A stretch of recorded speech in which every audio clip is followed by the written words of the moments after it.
హైదరాబాద్లోని Nallakunta police station పరిధిలో దారుణం చోటు చేసుకుంది. ఘటన ఆలస్యంగా వెలుగులోకి వచ్చింది. భార్యపై అనుమానంతో పెట్రోల్ పోసి నిప్పు పెట్టాడు భర్త. ప్రేమించి పెళ్లి చేసుకున్నారు ఇద్దరు. వెంకటేష్, త్రివేణి. ఇళ్లలో పనిచేసే త్రివేణి ఏమాత్రం లేటుగా వచ్చినా భర్త అనుమానించేవాడు. ఒకే బెడ్పై త్రివేణి, కుమారుడు నిద్రపోతున్నారు. కుమారుడిని బయటకు తెచ్చి భార్య త్రివేణికి నిప్పు పెట్టాడు భర్త. మంటలతో త్రివేణి బయటకు పరుగులు తీసినప్పటికీ ఆహుతయింది. నల్లకుంట పోలీసులు కేసు నమోదు చేసి దర్యాప్తు చేపట్టారు. ఘటనపై అప్డేట్స్ మా కరెస్పాండెంట్ అమర్ ఇస్తారు. అమర్, ఏంటి దారుణం?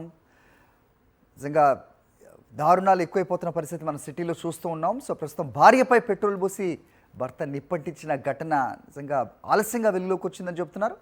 ఏంటి మీ దగ్గర ఇన్పుట్స్? ఏం చెప్తున్నారు పోలీసులు?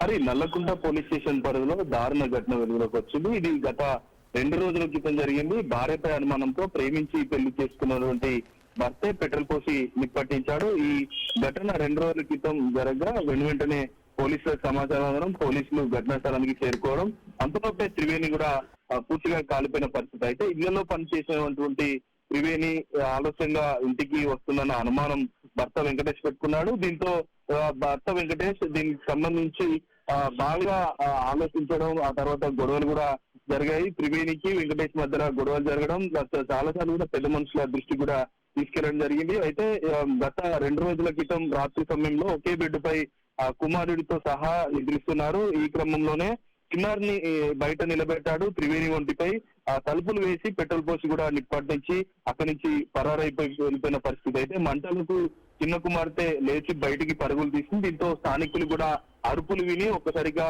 పోలీసులకు సమాచారం అందించడం, దీంతో ఘటనాస్థలానికి పోలీసులు చేరుకొని అంతలోపే త్రివేణి మంటల్లో పూర్తిగా ఆగుతాయి, ప్రాణాలు కూడా కోల్పోయిన పరిస్థితుల నేపథ్యంలో నల్లకుంట పోలీసులు మాత్రం ఈ ఘటన పట్ల కేసు నమోదు చేసుకున్నారు. పోలీసులు సీసుపోటేగా ఒకవైపు దర్యాప్తు చేస్తా ఉన్నారు. అయితే వెంకటేష్ ప్రస్తుతం పరారీలో ఉండడంతో ప్రత్యేక బృందాలు ఏర్పాటు చేశామని నల్లకుంట పోలీసులు అయితే చెప్తా ఉన్నారు. హైదరాబాద్ లో ఈ మధ్య కాలంలో రెగ్యులర్ గా హత్యలు పెరిగిపోయాయని చెప్పుకోవచ్చు. దీన్ని కంట్రోల్ చేయాల్సిన